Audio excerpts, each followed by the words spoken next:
عسلامة، أهلا وسهلا بكم. معكم عرفات بن مرزو في إيكولوجيا بودكاست الموسم الثاني. كيف الموسم الأولاني باش نحاوروا ضيف خبير صديق باش يجي معنا ويفسر لنا ويقدم لنا يعني نظرة وبسطة على ميدان يشتغل فيه ويقسم معنا تجربته والخبرة متاعه. إيكولوجيا بودكاست هي منصة إعلامية إيكولوجية، يعني تتلهى بالإيكولوجيا وتتلهى بالتنمية المستدامة من إنتاج شركة وايس ومن الدعم والتمويل من فونداسيون فريدريش شابرت. دونك اليوم يعني نستضيف صديقة باش تحكي لنا على دور ولا العلاقة بين الإنسان والطبيعة والمحافظة على الطبيعة وكيفاش لازمنا ندخلوا البعد الإنساني في المحافظة على الطبيعة. دونك أنا سعيد برشا باش نستضيف سيرين مصلح.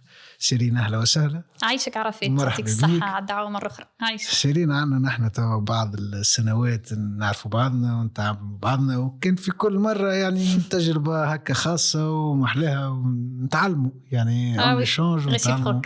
دونك مرحبا بك معنا. عايشك. يعني كيف ما حكيت يعني الإنسان يعني ما يظهر لي إيفيدون أنه هو داخل في المنظومة الكل، لكن مؤخرا بدأوا يدخلوا البعد الإنساني في البعد متاع المحافظة على الطبيعة ويدخلوه يعني كإليمون برينسيبال إسانسيال. دونك أنت شنو قولك في هذا؟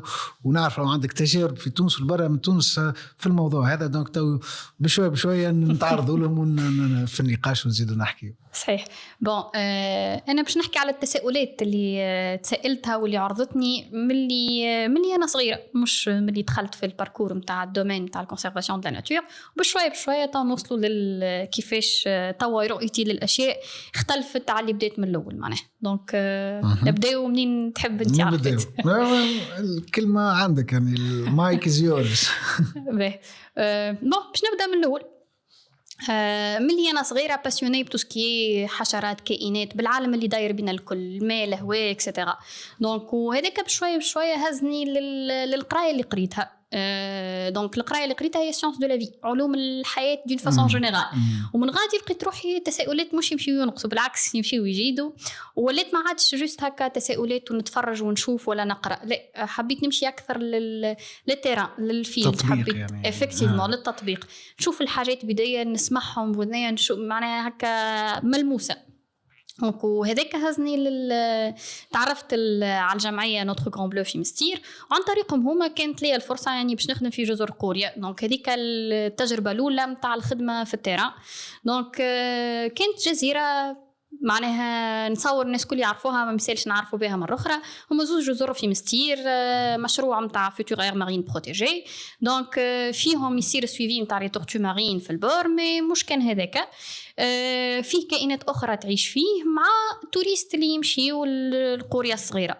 دونك كانت الخدمة غادي حاجة تقولش عليك عايش في ناجيو ولا فيلم قديم ولا حاجة كما هكا. دونك تنمى الحب للطبيعة وزاد تساؤلات أكثر، كيفاش نجموا نخدموا في الحاجة هذه، كيفاش نجموا نحافظوا عليها ونستحفظوا عليها. دونك من غادي بدأت الفكرة متاع كيفاش يكون عندك بلوس دامباكت، ولا الامباكت يكون بلو بروفون ولا يكون بلو دورابل، كيفاش نكملوا نستحفظوا عليها في ظل التحديات اللي واجهها العالم الكل، معناها من الشانجمون كليماتيك للبريسيون انتروبيك اللي احنا كبشر نعملوه اكسترا. دونك انتروبيك يعني الحاجة اللي تجي من عند العباد. اكزاكتومون. دونك من غادي بديت رحلة بحث أخرى. دونك رحلة البحث الأخرى هذه هزتني أني نلوج على ديز إكسبيريونس على شال انترناسيونال، كيفاش يخدموا على الكونسيرفاسيون تاع المحافظة على الطبيعة ومن طون يحافظوا على البشر اللي موجود فيها، وإلا يقلصوا من الضغوطات اللي يعملها البشر للبلايص هذوما. دونك لقيت روحي في البيرو في الأدغال الأمازونية، 6 شهور غادي محصورين في بارك ناسيونال اللي هو إريتاج يونسكو، ونخدموا في كامب سيانتيفيك للريشيرش هكا في قصباح، نخرجوا نلوجوا على الفراشات، على الكائنات الاخرى، نتبعوا التراس نتاع الجاغوار نتاع البيوما اكسترا. في الاول تقولش عليك عايش في جنه معناها اي تقولش عليك عايش في جنه وتخدم مع الحيوانات هذوما، تسمع الاصوات اللي معناها تشوفهم كيف في التلفزه هو اللي تشوفهم بعينيك. من بعد الحكايه متاع الارض هذه اللي خدمنا فيها اللي الغابه هي اللي خلتني نسال اكثر، نعاود سؤال مره اخرى كيفاش نجموا ندخلوا العنصر متاع البشر في هذايا. الحكايه متاع البارتي اللي خدمنا فيها هي كانت ارض مستغله من فلاحه يزرعوا فيها الشوكولاتة الكاكاو ويزرعوا فيها القطن اكسترا. دونك تخيل غابة في الأمازون كلها أرض زراعية ولات. بعد ان سارتان مومون وقفوا الحكايه هذيا ودخلوها إريتاج يونسكو. وشنيا حاولوا يعملوا اون ايتود طويله شويه لمده 10 سنين باش يشوفوا اسكو الطبيعه هذه تعاود تجدد روحها وحدها والا لا. بعد 7 سنين بحث وقت اللي أنا مشيت يلقاو لي ريزولتا ماشية وتبين أكثر وأكثر اللي الطبيعة عندها القدرة إنها تعاود تجدد اللي صار معناها وتمحي سواديزون التاريخ اللي تسبب في هروب بعض الكائنات منها. الأرض متاعها تبدلت اكسترا. مي فما عنصر آخر مهم على الآخر اللي الريشيرش ما وقفتش حد غادي، ما كانوش مركزين كان على البارتي متاع البيوديفرسيتي وشنيا صار فيها والكونسيرفاسيون متاع الطبيعة وكيفاش لا. فما عنصر مهم على الآخر وفهموا اللي ما ينجموش يخدموا أكثر المحافظة على الطبيعة كان ما يخدموا عليه باش ما يعاودوش نفس السيناريو مرة أخرى.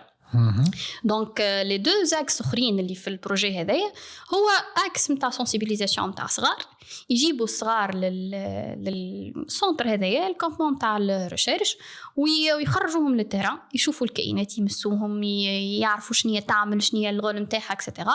وفما فولي اخر اللي هو يمشيوا لهم لبلايصهم هما ويعاونوهم كيفاش التحسين العيشه نتاعهم مي بطريقه مستديمه. دونك ولهنا فهمت وقتها اللي قريناهم قبل لي زاكس نتاع السستينابيليتي اللي هما الايكونومي والسوسيال والانفيرونمون غادي يريتوا بالملموس، اللي فهموا اللي ما ينجموش يخدموا على الكونسيرفاسيون نتاع الطبيعه ونتاع الواحد كان ما يخدموا على الايكونومي والسوسيال نتاع العباد اللي موجودين معناها في البلايص هذوما. وبالعكس يزيدوا يحثوهم باش يقعدوا ما يخرجوش من الغابه هذه اللي في قديم الزمان ما نجمو نحكيو على بارك ناسيونال ومحمي كنا نخرجوا منه العباد. دونك من الأغلاط نتاع قبل من الأغلاط نتاع قبل غادي لي فاكتور نتاع السيتوياسيون اللي موجوده هي اللي حتمت انهم يسبقوا في الريزوليوشن هذه ولا في الريزولتا اللي وصلوا لها ولا في غيره. في نظرتهم للاشياء هي اللي خلت تبدلت على خاطر لي فاكتور اللي موجودين في السيتوياسيون اللي غادي ما ينطبق على اي بلاصه اخرى في العالم. نتصور في تونس نحن في فتره من الفترات السياسة متاعنا مع المحميات كانت ماهيش متماشية برشا مع البعد الإنساني، على خاطر في الآخر تجي أنت تصنع كلوتور هكا وعبد متسانس يسعى بالشاهي متاع بالشيه متاعه بالبقر متاعه غادي منذ 10 سنين ولا 100 سنين وانت تجي تقص هكا بالطبيعة ديجا انت صنعت يعني ان اوبستاكل انثروبولوجيك اصلا. ومن بعد الثورة ça ne justifie pas mais لكن ça explique علاش برشا بلايص مش يعني هكا لي كلوتور تنحاو ورجعوا العباد بالزاكتيفيتي نتاعهم. تحسها une sorte de réaction مش جست تكملة نبني على كلامك اللي كنت تحكي فيه. مرة هزونا البوكامانو هذه قرية صغيرة تبنيت خصيصا للصغار متاع البوبولاسيون انديجين اللي نشوفوهم في لي دوكيومنتير اللي يبداو عايشين في الطبيعة ياكلوا منها يعيشوا منها ما يخرج ما عندهم حتى كونتاكت بالحضارة. دونك عملوا لهم قرية خصيصا لصغارهم باش يقراوا فيها ما يحافظوا عليهم هما معناها يحثوهم ثقافتهم تبقى هي بيدا يعني لغتهم. دونك القرية هذه فيها مدرسة وفيها حوينت اللي تحلوا على خاطر المدرسة هذيك أكثر من هذيك ما فماش العائلتين 3 اللي موجود غادي. دونك مشينا فرحوا بينا طيبونا أنا ودي فولونتير أخرين موجودين معايا طيبونا ماكلة فيها اللحم الإبان اللحم أحمر معها هكا لومو سالتادو ما يسميوها بصل وفلفل وطماطم اكسترا سوتي. قالوا لنا كلوا فما اللي فيجن ما ياكلش فما اللي فيجيتيريان ما ياكلش ومن بعد ما الى انسيستي فهمت خاطر الماجوريتي نتاعنا يا اما فيجيتيريان يا اما فيجن بعد نلقاو روحنا دون اوبليغاسيون اللي تولي قله احترام اذا كان ما تاكلش الحاجه يعني. افكتيفمون دونك كلينا من الماكله هذيك من بعد تحل حديث يا اخي قلنا لهم شنو هي الحاجه اللي كليناها سي بون كلينا وكملنا شنو هي الحاجه اللي يسمونا في الاسم بالكشوا باللغه نتاعهم فما شكون يحكي انجلي اسبانيول فرونسي مي كشوا كان هما كهو قعدنا نلوجوا في تصاور اسكو هذه لا هذه حاصل تصاور اللي وريناهم لهم الكل ما طلعتش هي فهمت اليوم من هذا ما نعرفوش شنو كلينا ولكن فما سؤال تسأل وقتها كيفاش انه نجم نكونوا كلينا حاجه ديجا مناسيه على الاستروج نتاع اليوسين وهما الاستروج نتاع اليوسين هي طريقه باش نجموا نقيموا مدى انه نوعيه نتاع حيوانات هي في طور الانقراض ولا مازالت يعني شاده روح بالضبط دونك كيف نكمل على كلامك دونك بالنسبه للعباد اللي تخدم في الكونسيرفاسيون دا ناتور فريمون حاجه ما تجيش جمله انك تاكل سورتو حاجه تخدم باش تحامي على وتحافظ على السبيس هذيك افكتيفمون دونك تحل ديبا كاسح شويه وقتها دونك قعدنا نحكيو كيفاش احنا جايين باش نحميو الكائنات هذوما كيفاش نلقاو روحنا في سيتوياسيون ينجم يكون كلينا كائن معناها ما في الاخر هما حياتهم كامله يعني ما تاريخهم قبل الاستروج يعني افكتيفمون في الجروب كان معنا ان انثروبولوج اللي هي سبيسياليست في العلوم تاع البشر دونك قعد يحكي لنا كيفاش تعرضوا للبوليميك هذايا من اول ما بداو يخدموا كيفاش انه يمشيوا بقناعات اللي جايه من بلدان اخرى ولا من حتى من مدن في نفس البلاد يحبوا يطبقوها على العباد اللي عايشين في لي بوبولاسيون انديجين هذوما دونك يلقاو فما حاجه ما تعديش خاطر الحلول اللي ينطبقوا علينا احنا ونكونوا ملزمين باش نعملوهم ينجموا ينطبقوا عليا وعليك وعلى العباد من الخمسه قارات نتاع العالم معناها الواحد ولكن ما ينطبقوش على العباد هذوما دونك كل سيتوياسيون تفرض عليك انك تبدل نظرتك للحاجه هذيك معناها القناعه نتاعك انه حاجه في الاستروج ما ناكلهاش ما نضرهاش ما كذا كذا طبقها في العالم اجمع الكل ولكن فما بلايص معينه يلزمك تعيد النظر في هذاك معناها ما نجمش نجي العبد من البوبولاسيون انديجين ونقول له لا سي إليغال انك تصطاد ولا تاكل الكائن هذا خاطر اذا كان ما يصطادوش وما ياكلوش يكون عرضه لامراض اخرى واللي هي صارت معناها غادي وهذاك الكونكلوزيون اللي وصلوا لها بعد ما لقاو انهم يتعرضوا لامراض كما فقر الدم والريرو على خاطر يبدلوا في الريجيم اليمونتير نتاعهم كريزولتا لي ريكومونداسيون تاع عباد جايين من بلايص اخرى دونك نطيحوا في مشكله اخرى جبنا واحد التعميم نتصور انا حتى في المطلق التعميم ما يمشي حتى اتفقوا العلماء واتفقوا على طريقه معينه لكن تعميمها في المطلق يعني سي نورما دوبل ترانشون فهمت ما كيف في وضعيات كيف من هكا ولا لكن زاد بالنسبة للوضعية هذيك وضعية خاصة زاد راهم ما تنساش لي بوبل انديجين في الأمريكا اللاتينية عندهم ستاتيو بريفيليجي وي توتافي على خاطر ديما ثما كلا كولبابيليتي بروفوند عند البلدان نتاع جاو على حساب البوبولاسيون هذيك دونك حتى في أمريكا الشمالية مش كما الجنوبية ديما يحاولوا يتبعوهم على ذكر في أمريكا الشمالية ثم دي كوميونيتي كاملين يبداو عايشين مع بعضهم وعندهم يسمحوا لرواحهم باش يعملوا حاجات اللي القانون نتاعك الديبارتمون هذاك ولا ليتا هذاك ما يسمحش وما يتدخلوش فيهم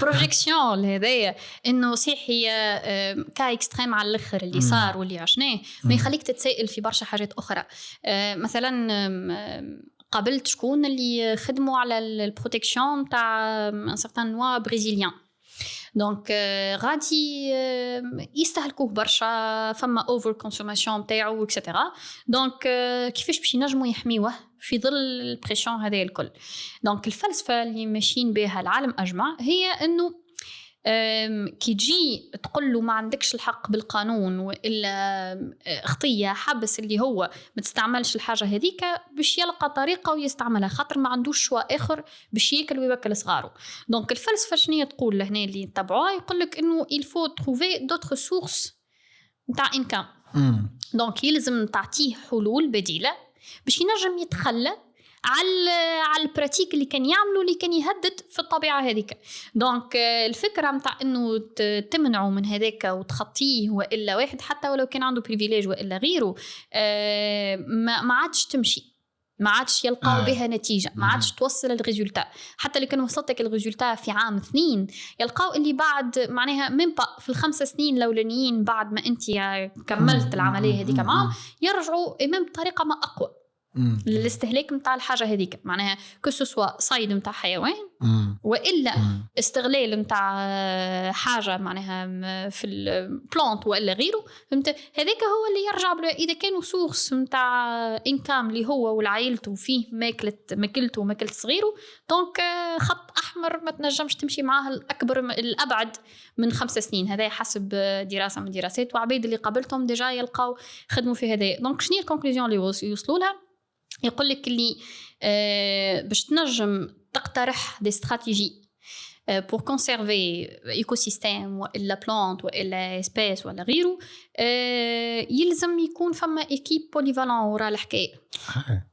دونك مش عباد مختصين في حمايه الطبيعه كهو، انما عباد مختصين في القوانين، عباد مختصين في الايكونومي، عباد مختصين في السوسيال، في الانثروبولوجي. دونك هذوما الكل وتوليستا تطويل حسب السيتوياسيون اللي موجوده، حسب المشكله اللي عندك ويلزمك تلقى لها حل.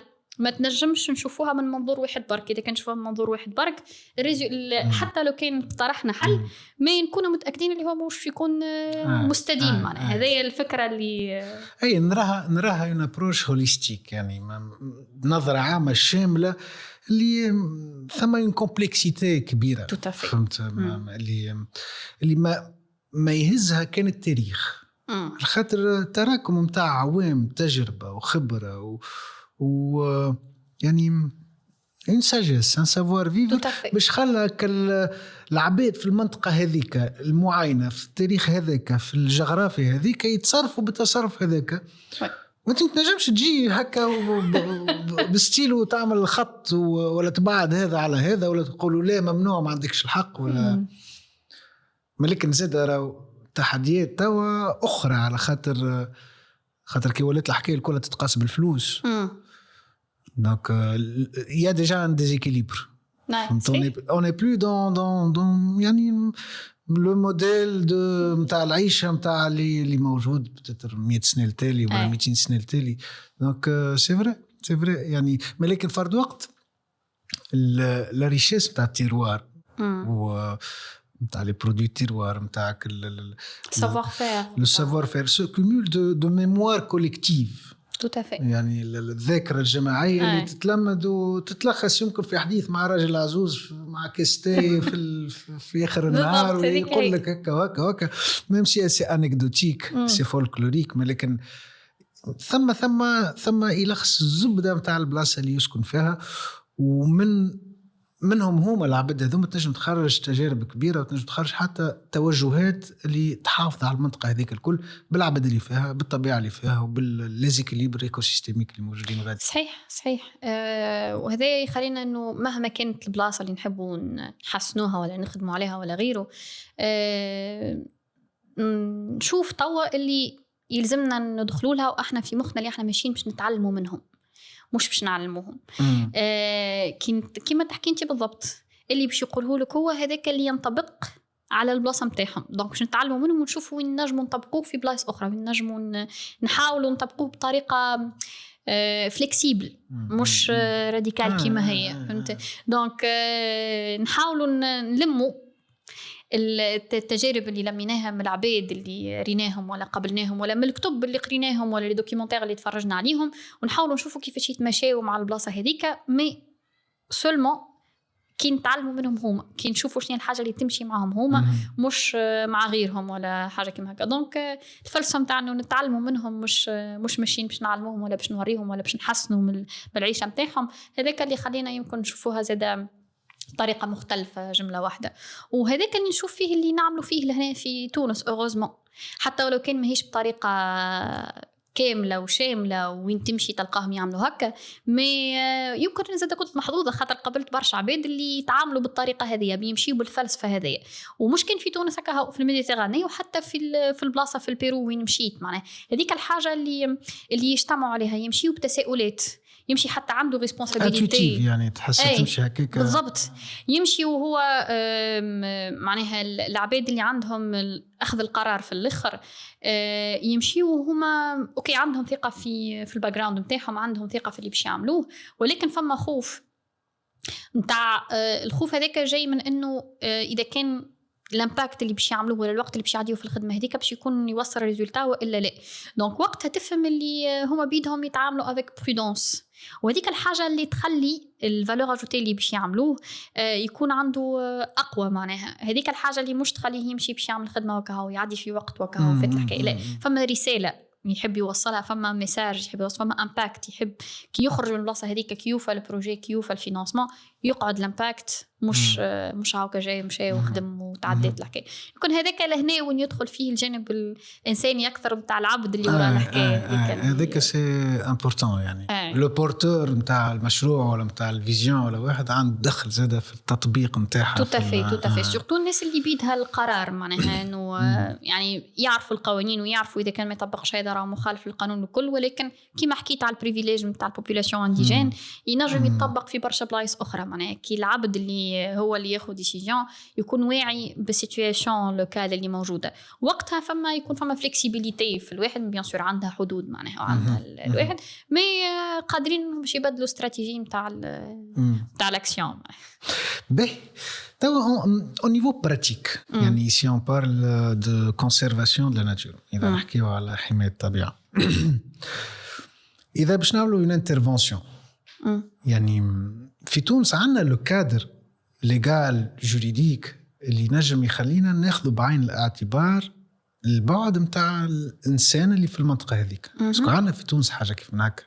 حسب اللي ريت عنا يمكن يكون فما حاجات يلزمها بعض التعديل، اي صحيح، واللي هي عادي على الاخر فيو التغيرات اللي تصير ديما. دونك مي كاجابه هكا من الفوق عنا يعني من غير كي ناخذوا مثلا تو نحن في كونسيرفاسيون هكا بطريقه يعني بسيطه، نقولوا باش نحافظوا على منطقه نجيو نعملوا بارك ولا نعملوا ريزيرف ولا نعملوا بارك سي كومبليكي اكثر على خاطر متعقد الامور. ريزيرف تقعد في المحلول شويه. ما كيفاش ناخذ بعين الاعتبار في وضعيات كيف من هكا بالجانب الانساني؟ كيفاش ناخذوه يعني سور تيران سور لو بلان براتيك؟ هي اوغوزمون اللي تونس ماهيش منقطعه من العالم.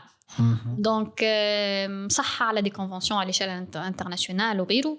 دونك هدايا شنو اللي حط منا يحتم علينا انه فما قواعد وقوانين يلزم نطبقوها مهما كانت البلاصه اللي باش نخدموا عليها. وهذايا اللي باش نرجع اشال جلوبال شويه، انه الاجنده 2030 اللي تابعه لي ناسيونز اوني تحتم علينا اللي احنا نحترموا لي 3 بيليي انفيرونمون سوسيال ايكونوميك. ما نجموا نخدموا في حتى اكس من غير ما ندخلوا لي دو اكس الاخرين معاه. دونك وهذايا اللي يتعرضوا له برشا عباد في وقت الاكسيون، في تحويل الفكره من تيوريك لبراتيك. يلقاو رواحهم اللي يلزمهم مينيموم تاع ايتود que ce soit على l'impact environnemental نتاع الانستالاسيون، ما نعرفش انا نتاع ما نعرف جو دي نابورت كوا، سوا بلاصه اندستريال والا براج والا اي حاجه اخرى انفراستركتور اللي من برا نقولوا عندها امباكت على الانفيرونمون، ولكن ما عندناش لي شيفر، ما عندناش شنو كيفاش الامباكت هذا نيجاتيف بوزيتيف. نيجاتيف اكل بوين شنو باش يمس بالضبط، بوزيتيف اكل بوين شنو باش يمس بالضبط. ومره اخرى شنو اللي يمس البوبولاسيون اللي غادي فما عباد تعيش، اذا كان فما عباد اسكو يستقاطوا من البلاصه هذيك ولا لا. فما عندهم دي سيرفيس ايكو سيستيميك، معناها الخدمات اللي مدها لهم الايكو سيستيم اللي عايشين فيه يتمتعوا بها كيفاش لا. كيما حكيت ليكزامبل نتاع العباد اللي يسرحوا بالنعاج نتاعهم والكل. دونك توا اقل حاجه تلقاها في لي بروجي هذوما au moins minimum تاع étude soit étude d'impact environnemental, étude d'impact social, étude d'impact économique. أقل حاجة هذايا في حسب العباد اللي قابلتهم كو سوا في إدارات تابعين دولة وإلا في جمعيات وإلا غيره. دونك هذايا الكونديشن الأولى باش تنجم تقدم في أي حاجة في الواحد واللي هي حاجة تفرح. بعد الديتاي نتاع إلى أي مدى تصير l'étude d'impact هذاك وإلا المفيد يكون فما حاجة تعملت ريفيرونس باش يرجعوا لها باش ينجموا وهذايا جاء خاطر تعلمنا من التجارب اللي صارت كما كنت تحكي انت بالضبط.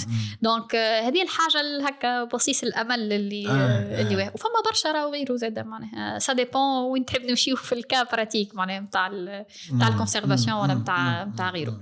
دونك بالنسبه للحاجات الاخرى انه فما باش ناخذوها تو من منظور اخر، منظور مش من حماية نحب نحمي بلاصة ولا غيره، وإنما نحب نعمل مشاريع متاع ديفلوبمون في بلاصة معينة كسوا في جزيرة وإلا في كوت وإلا في جبل ولا في غيره. حتى ينجم يكون توريزم الترناتيف اللي البرانسيب نتاع توريزم الترناتيف يلزم احترام الانفيرونمون سوسيال ايكونوميك اكسترا. دونك شنو هي الابروش الاولى اللي يعملوها؟ دياغنوستيك للمليو. اسكو فيه سيت رامسار اللي هما المناطق الرطبة ذات أهمية عالمية وإلا فيهش بارك وإلا فيه ريزيرف وإلا فيه حاجة معنا كيما هكا. يلزم الكل يتحطوا في ليستة معينة ويشوفوا شنو القوانين اللي تنطبق على سيت رامسار، شنو القوانين اللي تنطبق على ريزيرف، شنو القوانين اللي تنطبق على بارك. وفما دي زون طامبون معناها مش كان هو كهو الليميت نتاعو مي الكونتور نتاعو زاد افكتيفمون. دونك هذا الكل يتم اخذه بعين الاعتبار في هذا الكل. نمشيو الاكزامبل معناها هكا في بارتي معينه. هنا نحكيو على دومين تاع البحر. دونك يولي نحكيو طال هنا على البلو جروث، على الايكونومي بلو. الايكونومي بلو لهنا البوت نتاعو انه كيفاش يكون الربط بين السوسيال والايكونومي والانفيرونمون والكونسيرفاسيون مع البوليسي التسكيه قوانين. ولهنا يتدخل فيها برشا حاجات، يتدخل فيها لي كونفونسيون اللي مصح عليهم الدوله هذيك على شان انترناسيونال، وبعد يتدخل فيها تسكيه لي سيكتور ايكونوميك اللي متدخلين في البلاصه هذيك الكل هم عندهم الحق باش يعطيو راي في هذا. والليكيب اللي ورا الانستالاسيون تاع مهما كان لو بروجي في الاسباس هذايا كو سوا في البحر والا الجزيره والا على الكوت خاطر يدخل فيه بارتي من الكوت يكونوا متدخلين فيه. لهنا نحكيو على الترانسبور ماريتيم، نحكيو على البيش اكواكولتور، نحكيو على حتى التوريزم كوتيير. دونك كلهم يلزم يتاخذوا بعين الاعتبار. دونك لهنا مره اخرى ناكد على حكايه الكومبلكسيتي نتاع الحكايه، ما تظهر اللي هي كومبلكس من برا، ولكن كي ندخلوا في العمق نتاعها اذا كان يكون في ليكيب عباد متخصصه في عدة اختصاصات بوليفالون، ايكيب بوليفالون، يسهل العمليه اكثر خاطر كل واحد فيهم باش يحاول يبسط التكنيسيتي اللي عنده ويحاول يحطهم على الطاولة بطريقة اللي تكون مفهومة للعناصر اللي يدخلوا في الحكاية هذيك الكل. دونك وقتها هذيك الطريقة الوحيدة اللي تنجم تقدم بها. دونك باش بور افونسي يلزم في بروندر ان كونسيديراسيون هذا الكل، خاطر اذا كان ما ناخذوهش ان كونسيديراسيون نهار من نهارات ما تعرفش انا هو عنصر من العناصر اللي يطلع لك يقول لك لا راني انا في القانون نتاعي عندي الحق نعمل هكا وهكا وهكا. دونك تقف الحكايه وما نجموش نقدموا دون لو بلان براتيك هكا وبالشلقه في ثنيه شكون اللي باش اما يمكن نكونوا عقدناها شويه الامور، اما هي معناها نجموا ناخذوا اكزامبل اخر مبسط اللي العناصر فيه تكون محدوده 3 4 دونك تسهيل العمليه ونجموا نقدموا ميم حتى في الريزيرف ولا بارك ولا غيره. جست شنو القوانين اللي تطبق، شنو لي زارغومون اللي نجموا نلقاوهم في البلاصه هذيك باش بور افونسي. دونك ديما الخطوه الاولى هي دياغنوستيك اناليز باش نجموا نفهموا اللي جاي كيفاش باش يكون وشنو الحاجات اللي متدخله ونعرفوا نحطوا تايم لاين حاجه براتيك يعني واضحه بروغرامابل نجموا نخلطوا الريزولتا في وقت معين مدروس. به يعني الحكايه اعقد من اللي واحد هكا يعني يسمع عليها ولا يعني لا كونسيرفاسيون دو لا ناتور مش كان ناتور فهمت، بس لي زيليمون اللي موجودين في الناتور الكل وبما فيهم الإنسان، يعني كم شيء قاعدين نحميه في الإنسان من الإنسان يعني. التصويرة يعني كاريكاتورية شوية. اكزاكتومون. نحاولوا نتعلموا من الأغلاط اللي احنا عملناهم باش نجموا نقدموا أكثر في الواحد. و لتونس ماذا بين نشوف زادة في تونس ثم حاجات تبدلوا كونكريتمون في العوام اللي فاتوا. كونكريتمون دون كيل سونس؟ يعني مثلا في لا جيستيون دي بارك ولا في لي زير بروتيجي، اسكو ولاو يدخلوا الاسبي هيومان بعين الاعتبار؟ اللي تبدل في تونس في العوام الاخرى حسب زاد العباد اللي تعرضت لهم، خاطر انا الاكسبيرينس اللي عندي حتى شيء فوق العباد اللي عندها 10 سنين وهي تخدم. استراتيجيه نتاع الدوله في تشريك المجتمع المدني والا ما يسمى بالغولاسيون بريفي ايتاتيك، هذيك اللي قاعده تحث اكثر في انه تكون فما خدمه كونكريت وعندها فالور اجوتي بين هيكل نتاع الدوله وبين المجتمع المدني. وهذاك اللي انا نشوفه عنصر هام على الاخر، خاطر الدوله وحدها ما تنجمش تعمل كل شيء. نكونوا غلطين اذا كان نحملوا الدوله مسؤوليه فيزيون من شيره واحده زاده ما تعاونش، انرجيه غير كافيه معناها. ابري تو ساعات ننساو اللي شادين الدوله حتى هما بشر. دونك البشر هذوك ما عندهم طاقه معينه، عندهم وقت معين، عندهم كل شيء محدود بالليميت معينه، مي كي نعرفوا كيفاش نوظفوهم هذيك وين نجموا نقدموا. دونك انا بالنسبه لي نشوفها حركه ذكيه على الاخر انهم يحثوا على الغولاسيون هذه باش نجموا نقدموا الابعد. انت دونك هذايا لهنا يخول اللي المجتمع المدني عنده الوقت سورتو الوقت باش ينجم يهبط للتيران. اي ما لهنا تدخل فيها الغال نتاعو وين يدخل بالضبط. فما عباد اللي في البليدويي، فما عباد ورا البيسيات، فما عباد في التيران. دونك فما عده اختصاصات. الاختصاص نتاع الناس اللي في المجتمع المدني المختصه في التيران هذيك اللي عندها الوقت باش تنجم تنقل الواقع كما هو. فهمت؟ وهذه مسؤوليه كبيره على الاخر ديجا طول هنا. دونك كل هنا يدخل فيها التدخيل الجانب الانساني في الحكايه، خاطر تيوريكمون نحبوا نخدموا الحاجات هذوما، اوني دون لوبليغاسيون اللي احنا نخدموا في على لي 3 بيلي كما كنا نحكيو. لكن سور لو بلان براتيك شكون قاعد يعملوا هذا؟ اسكو عندنا العباد اللي عندها الاختصاصات اللي كنا نحكيو فيها بكري والا لا؟ لهنا ندخلوا في سؤال اخر جمله واحده.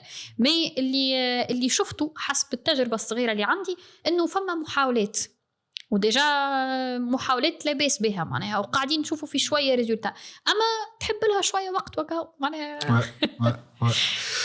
بس شيرين عملنا هكا دورة هكا شيقة، شفنا الأبعاد اللي تربط الإنسان والطبيعة على القليلة من مفهوم المحافظة. وعرفنا راو ثم نظرة شاملة اللي على القليلة التوجه العالمي الكل ماشي فيها هو التوجه تصوره حكيم، يعني سي ان ديريكسيون ساج باش تقول راهو يعني في الاخر نحن ديجا اون في بارتي ماناش من الفوق اون في بارتي من لونسومبل هذا الكل. واذا تحب انت تعمل ديمارش بور بروتيجي بلاصه ولا تحافظ عليها ولا لازمك تاخذ بعين الاعتبار هالابعاد هذوما الكل بما فيهم الانسان اللي يعيش غادي واللي عنده تجارب غادي واللي عنده ما يقول واللي عنده حكمه اجيال فهمت هززها معاه، ويمكن هو كيف نصيحته ولا في لابور نتاعو ينجم يعاون على المحافظه على البلاصه هذيك. والمحافظه في المطلق زاد فهمنا راهو ما عندهاش معنى مطلق، لازم يكون نسبي على خاطر كل مجموعه بالعلاقه نتاعها مع الطبيعه، ولازمنا نقدروها هذيك. مش نحن شكون نحن فهمت، لازمها تتقدر هذيك هذيك لو فيكو هذيك شنية انتجت الارض في المنطقه هذيك في الزمان هذيك. دونك موضوع شيق إيما فهمت مانيست. و عندكش حاجه اخرى تحب تضيفها في اخر الباساج هذا؟ بون الحاجه الاخرى يمكن اللي نجم نضيفها انه تساؤلات ما وفاتش اللي بدات مع الواحد، وبالعكس ديما فما تساؤلات، ما كان فما كونكلوجن نجموا نخرجوا بها من هذا الكل انه لازمنا ناخذ بعين الاعتبار نوعيه الموروث الكل. الموروث الطبيعي، الموروث الثقافي، الموروث متاعك الشخص اللي يشرب في التاي في الجبل اكسترا. دونك كي ناخذوهم الكل بعين الاعتبار وقتها وين نجموا نقدموا الابعد. دونك وقتها وين هذيك كي نخدموا مع بعضنا نجموا نقدموا الابعد. هذيك يعطيك الصحة عايشك سيرين، ميرسي بوكو، شكرا على هكا الباساج هذا اللي بحثنا، اي بون كوراج في المشاريع المستقبلية. ميرسي عايشك عرفت.